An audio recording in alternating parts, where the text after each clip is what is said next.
Welcome to a Code Report Solution video. My name is Connor Hoekstra, and in this video, we're going to be taking a look at 8 different programming languages: APL, Scala, Clojure, Haskell, Ruby, Elixir, Rust, and C++, and solving one problem, and then looking at how we're going to solve this in the 8 different programming languages. So the problem we're going to be taking a look at is problem number 1 from LeetCode Contest 210, entitled Maximum Nesting Depth of the Parentheses.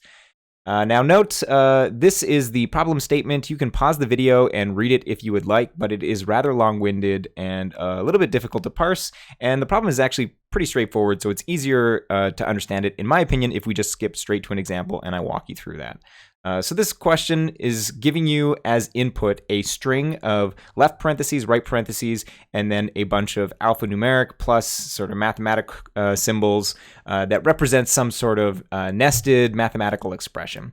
And the question is asking, what is the maximum nested depth of the parentheses? So the way to solve this is by step 1, removing everything that isn't either a left or right parenthesis. And then once we have this, we just need to identify the maximum depth. So the trick for this is to separate sort of the left parentheses from the right parentheses, and then assign a value of 1 to the left parentheses, and then a value of -1 to the right parentheses. And if we do this, we'll end up with the following: 1, 1, -1, 1, 1, and then 3 -1s. And then the next part of the trick is to do what's called a partial sum or a plus scan from left to right, which is going to calculate the incremental values summing up to the ith index. So if we do this, we'll end up with the following array: 1, 2, 1, 2, 3, 2, 1, 0. I encourage you, if this doesn't make sense, to just go back to the previous slide and then incrementally calculate the sums up to index 1, 2, 3, and following. So you'll end up with 1, 2, the -1 drops you back down to 1, then the next 2 ones bump you up to 2 and 3, and that's how we end up with this sequence. And this, what we will call sort of plus scan array of the left versus right parentheses, is basically a metric for the depth of our parentheses. And the way you can reason about this is that at the maximum depth, when we hit sort of the middle of it, you won't have any of the right parentheses, but you will have all of the left parentheses. And so by doing +1s for the lefts and -1s for the rights, you're going to end up with the maximum depth corresponding to when you hit sort of the midpoint of that depth. And if you aren't convinced by this, I encourage you to take a look at a couple of the examples at the LeetCode question. So this is just one example. They give you a couple more. Work through them and convince yourself that this is true. But we're going to move on and look at the 8 different solutions in the programming languages below. And note that there is a small corner case where if you have a string that has no parentheses in it, you need to make sure that you are returning 0. We're going to ignore that corner case for the solution. Some of them solve it, some of them don't, but the point mostly is just to look at generally how you would solve this in the 8 different programming languages. So first off, and of course the answer to this problem is 3. First off, we're going to take a look at the Ruby solution. So the first thing we're doing with the Ruby solution is basically removing everything but the parentheses using a regex and the tr function. Then we're converting the string to a array of characters. Then we're mapping over it for each of the left parentheses, mapping it to a 1, otherwise mapping it to a -1. Unfortunately, Ruby doesn't have a scan function, so you have to make use of this inject function and then do some fancy stuff inside this block in order to basically get the behavior of a plus scan, which is pretty irritating. But once we've done that, we can just take max and we're done. So this is an all right solution. My biggest complaint is the lack of a scan in Ruby. But other than that, it's pretty nice. Moving on to the C++ solution, note that this is sort of an unfair solution. Filter and transform showed up in C++ 20, but the ranges views partial sum does not currently exist in the language, so I'm using it from the range v3 library. And I had to hand roll my own maximum because currently there are no reductions in the view sort of adapters in the C++ 20 ranges library. So although this is a nice solution, it's making use of algorithms that don't currently exist in C++20 ranges. So you can see here what we're doing though is we are filtering so that all we have left is the left and right parentheses. Then we're transforming as we did before. Then we're taking the partial sum. This is the equivalent of the scan that I talked about. And then we're just taking the maximum. So this is a nice solution, and it might be completely standard. It might be possible in a future standard like C++26 or 29, but it's going to be several years before, or you never know, you might be watching this a decade in the future and this will already be possible. Moving on to the Rust solution, this is probably the most verbose out of all the solutions. And so here we initially have to take our string and convert it to an array of characters. Then we're going to filter, then we're going to map, then we're going to scan. Unfortunately, I'm not a Rust expert by any means, but I have no idea why the scan is designed this way. First of all, you have to sort of do these two-step scan in order to get the plus behavior, but then you also have to wrap the result in this sum, which is basically a facility for the optional type, which means that you have to unwrap it at the end in order to get the actual value. So I have absolutely no idea why Rust scan has this optional sort of feature baked into it. It's completely unnecessary from what I understand. So if there's any Rust experts watching this video and you want to educate me, I would be extremely interested to know why scan has this sort of sum required. But once we do this, we do the max and then we do the unwrap. And so this is one of the solutions that actually does deal with the case where you have no parentheses and then you need to return 0. So the rest it's nice, but once again, similar to the Ruby solution, a little bit odd in order to get the scan, partial sum behavior that we want from an algorithm. Moving on to our next solution, this is probably one of the nicest Scala's. Only 4 algorithm calls that you need to make. We're first filtering, and you can use this contains function, which is quite nice. Then we're mapping, and it's got one of the nicer sort of ternary operator expressions because we don't need to spell out like a then, so it's only if and then else with 2 values. Then we're doing a scan. This is what I would expect to be possible in all languages. We don't need to do anything fancy with an inject algorithm or with any optional interfaces. We can just provide the plus operator, a scan, and we're good to go. And then we just call max. Moving on to our Elixir solution. This one sort of falls in the middle of the bunch because it took me a while to figure out how to do this. We're starting off with our string and then replacing everything that's not a left or right parenthesis with nothing. So we're just basically removing this. Then this string.grapheme turns your string into an array of strings of single characters. And it took me like 20 minutes to find this function because it is oddly named. Then once we have this, we can do our map, we can do our scan, and we can do our max. I don't fully understand the scan notation. It's similar to the underbars used in the Scala solution, but here we have to use 3 different ampersands. Not clear on why that's necessary. And also, it's a little bit irritating that you end up with multiple ends due to the fact that both the fun and the if statement need ends at the end. But other than that, it's a pretty nice solution. Moving on to our Haskell solution. So Haskell, my second favorite language, and everything here is awesome, minus the verbosity of the ternary expression here. So you have to explicitly go if, condition, then value, else value, which makes it rather verbose. But other than that, it's really, really nice. So here we're using the lem function to basically, combined with the filter out anything that's not a left or right parentheses. We have our scan function here, which all we need to do is pass it a 3-character section, which is absolutely beautiful, and then pipe this to maximum, and we're done. So Haskell, always beautiful in my opinion, and it's why it's one of my favorite languages. Moving on to the second last solution, Clojure. This is definitely one of my favorite solutions. Similar to the Scala and Haskell solutions, they only require sort of 3 different function or algorithm compositions. We're using this reseek function that provided sort of a regular expression is going to filter out anything that doesn't fall into the regex pattern. So here it's just a left and right parentheses. Then we're mapping. We've got this, they don't call them lambdas in Clojure, they call them function literals. There's only 2 languages that I know that do that, Go and Clojure. But the syntax is pretty nice. You just put an octothorpe in front of a set of parentheses. And then in here, we can just use what you would expect in sort of any Lisp if your conditional expression in parentheses and then two different values. And this is one of the tersest sort of ternary expressions, if you will. So I like it quite a bit.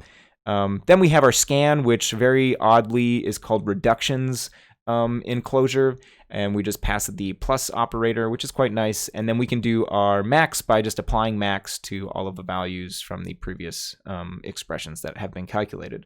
So this is definitely one of the tersest and one of the nicest in my opinion. I think Lisps get a bad rap, but Clojure really is a very elegant language, and Rich Hickey has done some magnificent work designing this. And of course, if you haven't seen any of my other videos, this is what's known as a thrush operator or the thread last operator. These exist in a couple different Lisps. The two that I know of are Clojure and Racket, and they enable basically the sort of piping pattern that we've seen in every solution up until now, where the output of each operation is the input of the next one. And the two arrows mean that you're piping the output to the last parameter spot. If you just had a single arrow, it would go to the first one. But Rich Hickey designed the language in such a way that you can typically just use one or the other, and then you all of the algorithms are designed in such a way that they parameter that you're trying to pass it to always sort of falls into the correct place, which is really, really nice. Last but not least, we're moving on to the APL solution, which is my favorite language. This language gets a bad rap, and obviously this looks unreadable to everyone, unless if you happen to be an APL programmer. But that's because APL is a misunderstood language. People don't look at Chinese and say, oh, Chinese is unreadable. People just acknowledge the fact that they can't read Chinese. So if you can read APL, this is actually the tersest and most readable solution in my opinion. So you read it from right to left, and if we take a look at what's on the right, this is our filter. The next thing is our map. The next thing is our scan, and the next thing is our max. And what's really nice is that these are maximum and plus scan functions are basically you're defining them yourselves. What is on the right, sort of the left slash and then the right slash, this is the reduction and scan operators, and then you can combine these with any two binary operations. So this is the max binary op, and this is the plus binary op, and so you combine these to get your maximum and plus scan functions, which is really, really nice. But I want to walk through this a bit more, so we're going to hop over to a Dialog Editor, which is a company that implements the APL language. And I'm going to walk you through this because I think it's really, really cool. So here we are in our Dialog APL editor. I have stored in S the string that we want to solve this problem for. The first thing we want to do is basically filter out everything that's not a left or right parentheses. So note that everything in APL is basically a map operation. So when I do left paren equals S, it's basically going to apply this unary operation for every one of the elements in our string S. So here, it's going to give us a 1 for any character that corresponds to a left parentheses. And there's a really cute way of showing this. If I bundle this up with this extremely difficult to parse expression and then put S, you can see that we have right on top of each other a 1 for each of the left parentheses. If we do the same thing for the right parentheses, you'll see that we'll get another Boolean array. And we basically want a Boolean array for both the left and right parentheses. So one way we can do this is just by adding these two together. And if we do this, we're going to end up with of course, the Boolean array that corresponds to a 1 for each of the left or right parentheses. And once again, we can show this pretty nicely by doing this little trick here. So you can see every single place that there's a 1, there's a left or a right parentheses. However, this isn't the nicest way to do this. There are better ways to do this. So there's a algorithm or glyph in APL called membership.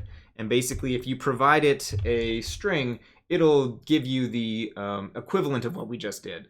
So for here, S, it's going to give us a 1 for any character that corresponds to a character in the string provided.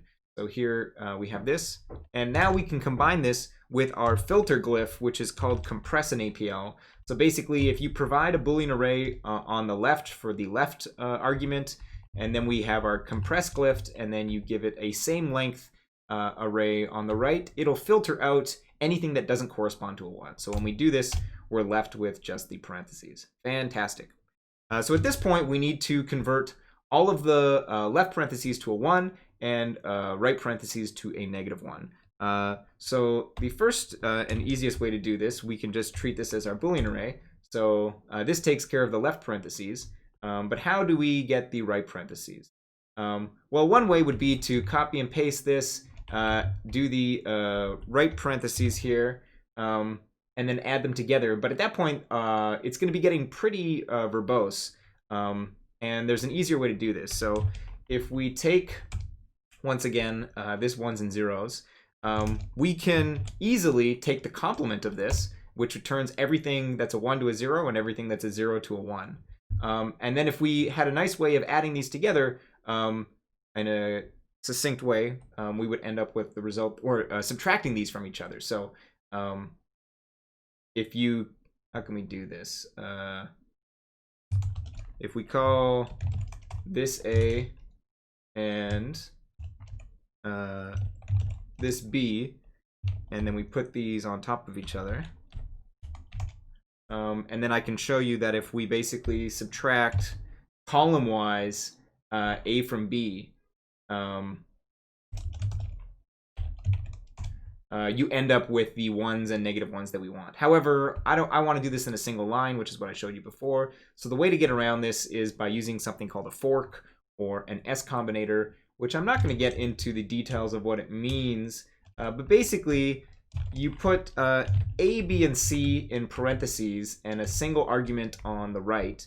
And what it's going to do is each of these A, B, and C are functions. So A and C are unary operations, meaning they take a single argument, and B is a binary operation that takes 2 arguments. So A is going to be applied to our argument, C is going to be applied to our argument, and then the results of those 2 things are going to be passed to B, our binary operation. So if we just use the identity, meaning don't do anything to our 1s and 0s, then we take the complement over here, and then we subtract these, we basically get exactly what we had up in here with A and B, which were stored as temporaries. So sure enough, using this fork expression, we can very succinctly get the array we want. At this point, now we want to do a plus scan, which is pretty straightforward. It's just plus combined with the scan operation. What happened there? Plus with the scan operation. And from here, all we want to do is get the max, and that is the max binary operation combined with the reduction operator. And once we do this, we have our answer. So hopefully you found this part of the video interesting. At this point, we're going to hop back to our final thing I want to cover, which is ranking these solutions compared to each other. So taking a look at my personal rankings for these 8 solutions, obviously this is entirely biased, and it's just based on my personal preferences for what I like to see in code. So at number 8 was C++. I like C++, but the reason this is at number 8 is that it was the only language that didn't have, in the standard library, access to all of the transform, filter, scan, and reduction algorithms for the sort of pipeable DSL pattern that we've been looking at here. It only has the filter and transform in C++ 20. Presumably, in later standards, we'll be getting the scan and the reductions, but at the moment, you have to reach to a library, which is what I did with range v3, which is why it's at number 8. Number 7 goes to Rust. The reason Rust is at number 7 is because I have no idea why their scan function bundles in the optional interface so that you end up with an array of optionals. I have no idea why they did this. Seems completely unnecessary and broken. But like I said, if there's any Rust experts in the crowd that want to educate me, please do. I'd be very curious to know. Similar to the reason why Rust was at number 7, at number 6 we have Ruby. This is because we didn't have an explicit scan function and we needed to sort of twist the inject function in order to get our scan that we were after. I liked the inject solution better than the Rust optional problem. However, I would like to see a scan function. I'm surprised a language like as popular as Ruby doesn't have it. At number 5, these are getting into the language solutions that I really liked. We have Elixir. My only nitpicks with Elixir is that they have a very odd function name for going from a string to a list of single character strings called graphemes. Arguably, they should have a function for going to string to a list of characters. They have toChar list, but that actually gives you the integer values, which was very confusing working through the docs, finding the right one. Graphemes is a very odd name, or just one that I'm not familiar with. And then also their lambda syntax with the fun and end is a bit verbose, and when you combine it with the ternary expression, quote unquote, with the if, else, end, you end up with two ends, and it's the least syntactically pleasing in my opinion, but still a great solution. Number 4 is one of my favorite languages, Haskell. It would be higher on the list if it had a terser syntax for their ternary expression. So you have to go if condition, then value, else value. Other than that, though, I think the solution is absolutely fantastic. It has all of the 4 algorithms that we want, and you don't have to add anything extra. It's got the filter, it's got the map, it's got the scanl1, and it's got the maximum, which is our reduction. So absolutely fantastic. Love Haskell. In number 3, this was a very close call between number 3 and number 2, but I'm putting Clojure at number 3. The only reason it went to number 3 is a very small nitpick, and that's the name of their scan algorithm, which Rich Hickey has chosen to be reductions. I actually like the name reductions. I just don't like it as much as scan. Reductions makes it clear that there's a semantic relationship between the reduce algorithm, which is its sibling algorithm. However, this algorithm is more commonly known as scan, and I just wish they had have stuck with that. And that puts in number 2, Scala, and then in number 1, Dialog APL. So Scala's solution I thought was absolutely fantastic, very terse, lovely lambda syntax, the names of the algorithms, filter, map, scan, and max, absolutely fantastic. Honestly, nothing really to complain about. The only thing that was a bit confusing is I couldn't use the underscore shortcut. I had to use an explicit named parameter for my lambda when using it in an if expression. I couldn't figure out a way around that, but once again, I'm not a Scala expert, so if you know how to do that, feel free to leave a comment in the section down below. And that puts at number 1, Dialog APL. I'm sure many of you are rolling your eyes, but like I said, this is my personal rankings. APL is my favorite language. I had the most fun by far solving this in APL. And most of the solutions, let's see, Dialog APL, Scala, Clojure, Haskell, all took me probably less than 4 to 5 minutes.